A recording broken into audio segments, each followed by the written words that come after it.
I'm just kidding, I'm not going to be silent. How's it going, everybody, and welcome back to Wake Run Collapse. Box 3 was, fair to middling, so I'm trying to switch it up. If you haven't seen Box 3, get back there. You are allowed to watch this if you want, but watch Box 3 instead. Then come back and see me. This video will be waiting. I'm not going to delete it or anything. But we're 3 boxes in, so I've decided to double it in this video, and now we're going to be 6 boxes in once I hit that little red button on the side of my camera. So excitement reigns. We've got 90 packs of Fairy Rise to enjoy today. Then there's going to be 180 packs of Fairy Rise for you to enjoy tomorrow, provided nothing absolutely ridiculous happens to prevent that from becoming reality. So we've got boxes 4, 5, and 6 today. And then we're going to have oodles and oodles of fun tomorrow. So make sure you hit that like button if you're excited. I'm excited. As great as our polls have been, and they have been very, very kind to us, I need to tidy up some things. So we're going to jump into the faster openings a little faster than usual. It's not a full fast opening. I'm still going to be cutting packs in the videos. Actually, I have to move that up there. And we're still going to be opening boxes in the traditional sense, but I am not going to be sleeving. I'll just do that off camera after the fact. I think it's a nice middle ground so that you can kind of still see the full process for these and not have to do a ton of pre-work as well. And then I'll worry about all that other stuff for tomorrow's video. Instead, we're going to be opening, as you can see, 2 packs at a time. You get a Shaman Hollow there. I'm very, very, very appreciative of the hardiness of the Japanese holographic card in making this a possibility. Otherwise, we could see some problems with card condition.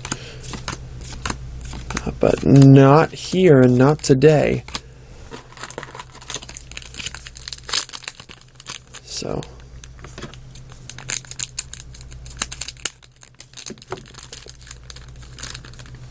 very generous polls, very awesome polls so far.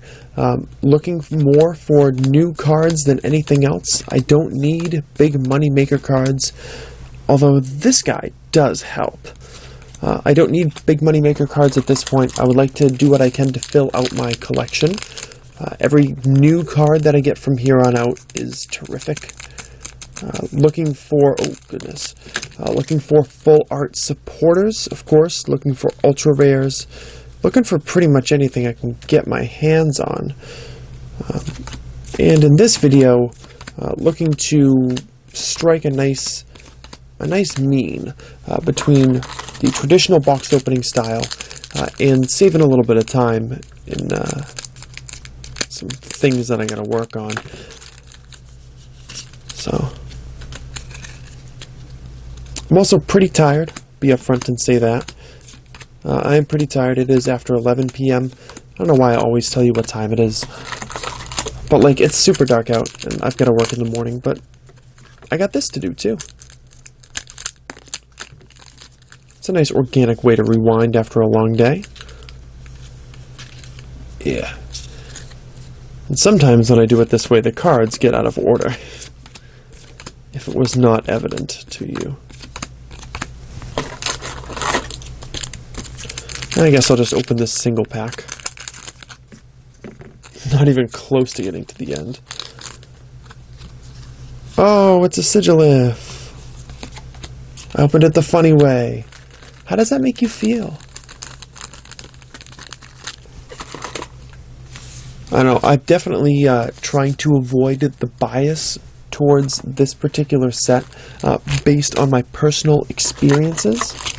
I'm trying to avoid that if I can, where I've been extremely fortunate with the polls, but I'm trying not to let that completely override my perception of this set and its merits. Let's get a Giratina Hollow.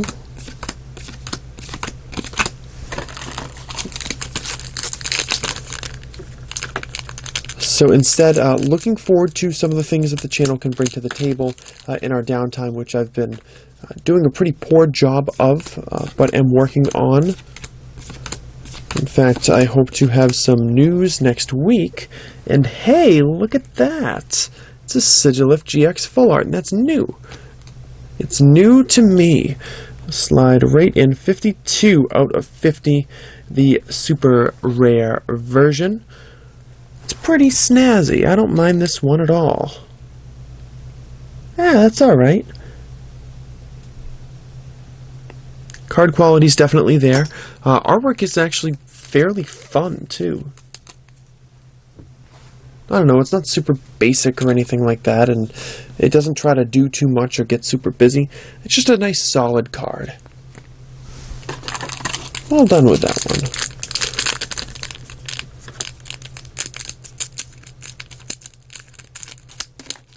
And you can see why cutting 2 packs in a row is not like the best decision in the universe. Sigilyph GX. That's fine by me.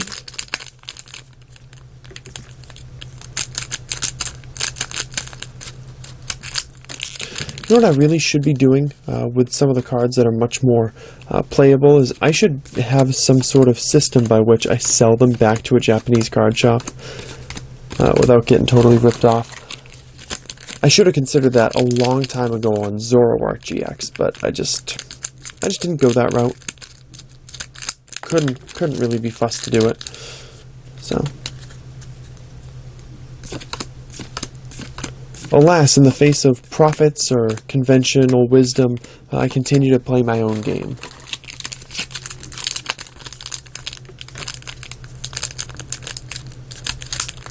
Over however many videos, like 1,500, 1,600 now.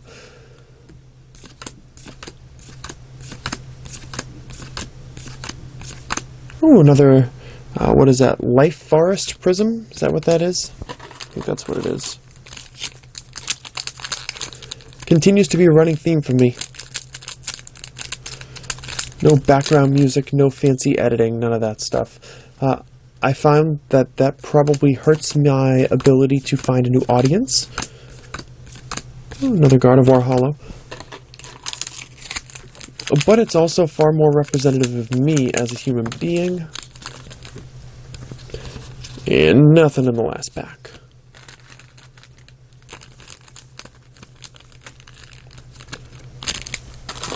So I would much rather make videos that align more closely with my stance on how I do things and who I am as a person and so on and so forth.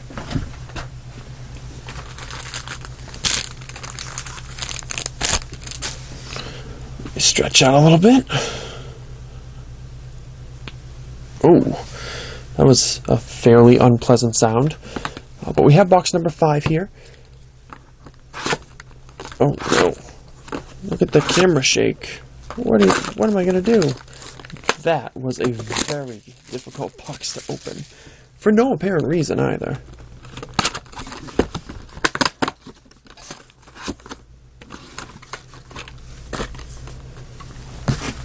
I don't know. I feel like I would have potential as like a professional pack opener for a card shop or something like that to be able to open all the packs and see what happens to be inside, but by the same token, like, I don't think I'd want to do that. You know what? There's my question to you guys. If you are a TCG collector out there, and you were given the opportunity to do something along those lines, like open, not like some packs or some boxes, like let's say you had the opportunity to open 100 boxes of Fairy Rise or Celestial Storm or you know, any of the new sets like Thunderclap Spark, that you had the opportunity to open 100 boxes of a set, but you couldn't keep any of the cards. Is that something you'd be interested in doing? Like, because I can imagine both the thrill of being able to open packs that contain incredible cards just by way of, Xerneas Prism, by way of, you know, variance and the fact that you open so many packs, so many boxes, you're bound to find some really incredible cards. But I don't know. I think I might struggle with the fact that I had the experience of pulling it, but it's not my card. I wouldn't be able to keep it. It would never spend any time in my collection because I didn't buy the boxes. So I don't know, I think that's a weighable con. So, you know what, let me know in the comment section below how you would feel about being a professional pack opener for a big card shop or something like that. Maybe you would just love the experience. Maybe that's all you're looking for. Speaking of all we're looking for, hang on a second, my friend. We've got to find the rest of the cards, and we will get back to you. Tapu Fini Holo, I guess that's cool. Boom! Woody Full Art. What's up? That's a stellar choice for a background, and I don't know how well it's coming through on the camera, but it really, really does a nice job of complementing the front artwork too. As we can zoom in, 55 out of 50. I'm very impressed with the overall quality of the full arts in this set, if it's not evident to you. Quite pleased with it. So whatever you're doing, whatever decisions you're making, tips that you're providing for the artists or artists that you're hiring, keep this up. We want full arts like this. So, yeah, pretty cool stuff.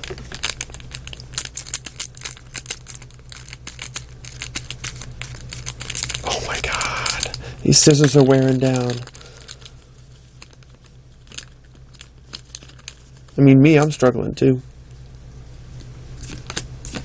I'm a pretty consistent struggle bus, though.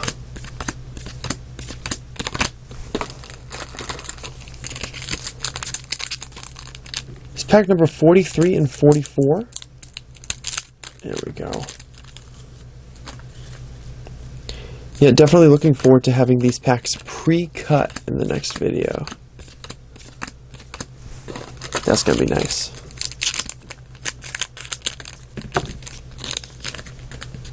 And anything? Ooh, Alola Ninetales. That's about as little time as you'll ever see me spend on that card. But hey, you guys have seen it many times already. There we go.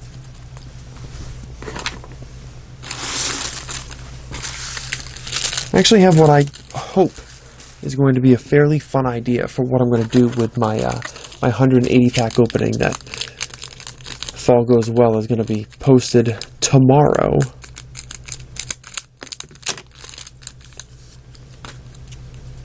Kind of spice things up a little bit for you guys. No crazy games or anything like that, because this speed case uploading extravaganza is for a very particular reason, which will be revealed in due time as we get to that point. But let me tell you, the middle of these packs is so hard to cut. It's like the stupidest thing to complain about. Ooh, Sigilyph GX. I need more of those. It's the stupidest thing to complain about, seriously, but it's really cramping my style. I feel like I'm going to have one hand much stronger than the other, and it's going to be very difficult to explain in public. There's a Shaman Holo, though.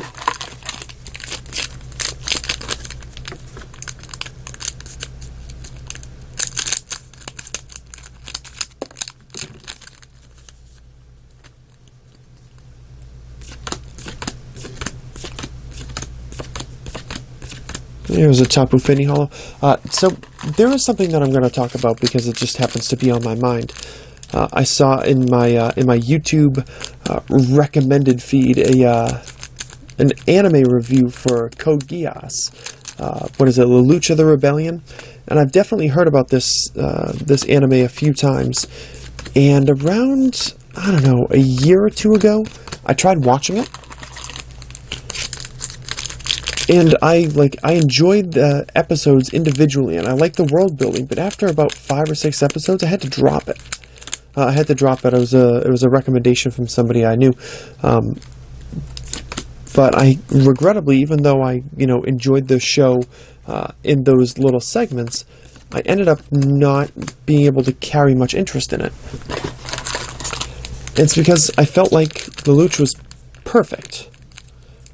And maybe I was 1 or 2 episodes away from having that changed, but when you have somebody who is has the best morals and the greatest motivations and is the truest good and the most powerful and fights against the world and everybody against him is bad and he's using his considerable talent and skill to manipulate them, it was another taboo to end off that box.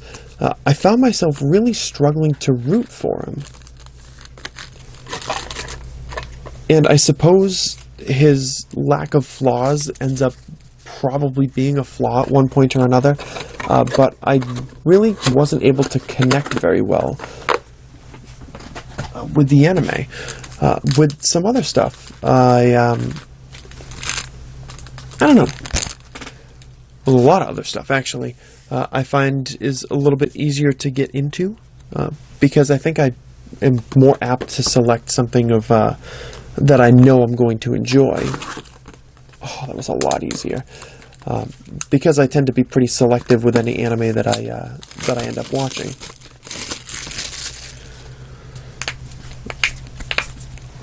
Oh, if I had my collarbone to crack, I would have done it for you guys. But I don't know, with a lot of TV shows, I suppose if I still played video games, I'd feel the same way about that. If I have a protagonist that is too far on the flawless side, I struggle to identify with them.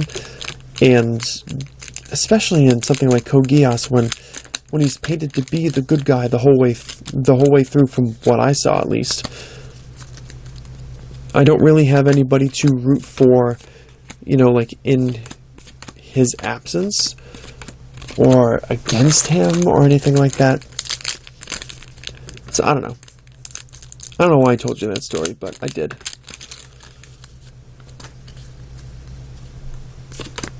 Sometimes with these openings, words are coming out and it's just too late to stop it.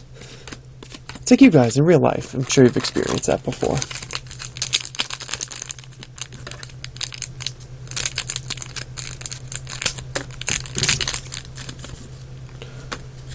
Can we pull an ultra rare in box number 6? I gotta remember that, hey, I'm filming a box opening.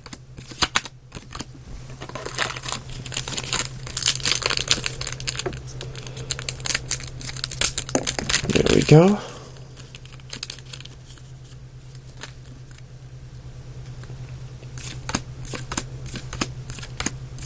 So, you guys ever get to that point in the opening where you, oh, thank goodness, I just realized I don't know any of the ultra rares in the set.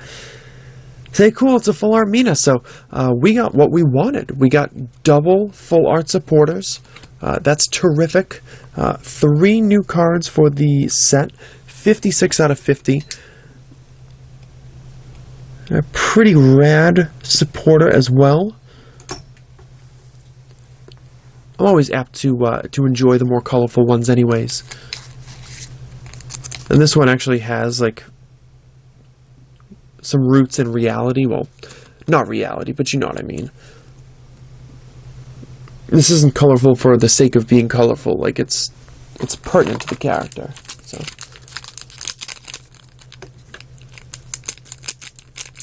not a bad case so far. Now I'm certain with my opening tomorrow, we will really start hitting some duplicates. We'll probably pull another Mimikyu, maybe we'll pull another Sceptile, probably an ultra rare, maybe another hyper rare. That'd be solid. I would not have a problem with that.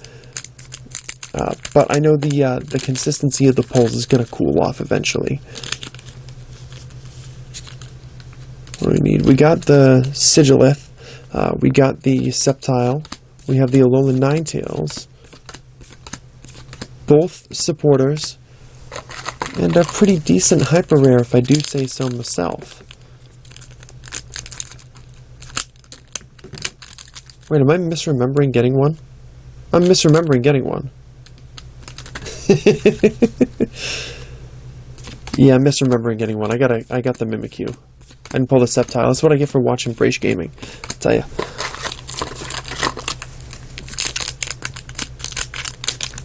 That's what I get for watching somebody else's videos. I actually thought for a second I pulled a full art that I hadn't. I had to think about it. I was like, no, I haven't pulled 51 out of 50. I don't own a Sceptile. So hopefully that's coming. Right? Hopefully that's coming. I don't know, we'll see or something. Right?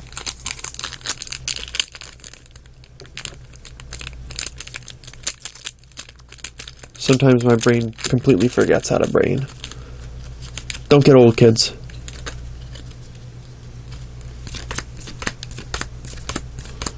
I think we can bust through the rest of the case, though. Well, sorry, the rest of the box. I'm not just going to start opening all the other boxes in this video. Y'all gotta wait till tomorrow. There's plenty of stuff in your recommended feed anyways. That YouTube algorithm is tailored to you.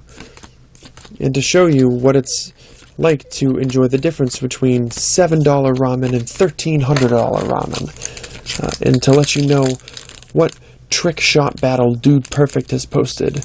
And also to tell you about a controversial video in which two YouTubers are mad at each other. And you have heard of one of them, but still somehow hate both of them.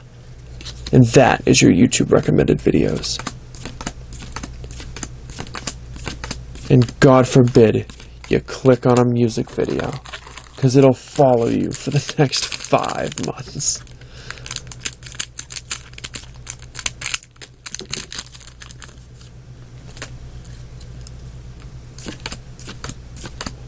Not that the subscriber box on desktop is any better. You guys watch on desktop? Anybody watch on desktop? Do most of you watch on your phones? I'm sure analytics will tell me that, but I'd rather just ask you. I am 90% of the time I am a desktop watcher, but if my phone has plenty of battery and I'm home and I'm on the Wi-Fi, yeah, I'll throw on a video for 10 or 15 minutes and walk aimlessly around the house.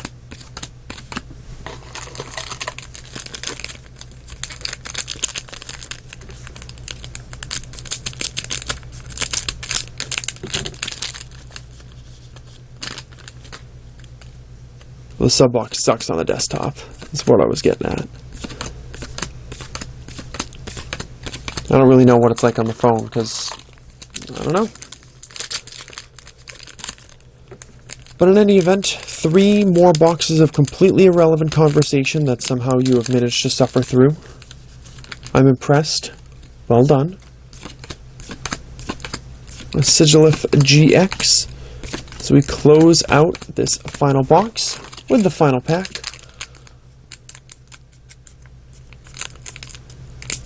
Oh my God.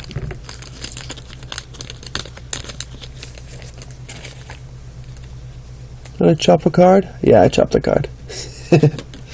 I chopped the poor Morello. That's alright. Gardevoir's fine. I got antsy with the last pack.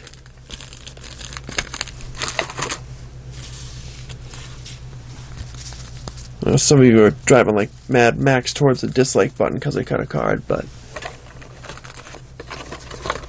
I also realize it's totally not the first time. This has become a thing of mine over the course of like the past year or so, to do tiny amounts of random damage to cards when I'm being rushed and careless with the commons that stick in the packs. Want your recap? There's your recap. Thanks for watching, guys. Hit the like button if you enjoyed. If you did enjoy, that's awesome. Let me know that you enjoyed it, too. There's a comment section down there for a reason. I'm not just going to sit here and talk for 24 minutes, even though I just did. We'll ignore that. Anyways, thanks for watching. Hope you enjoyed the video. Hope you enjoyed tomorrow's video. And we'll see if we can pull some more good stuff in the second half of the case.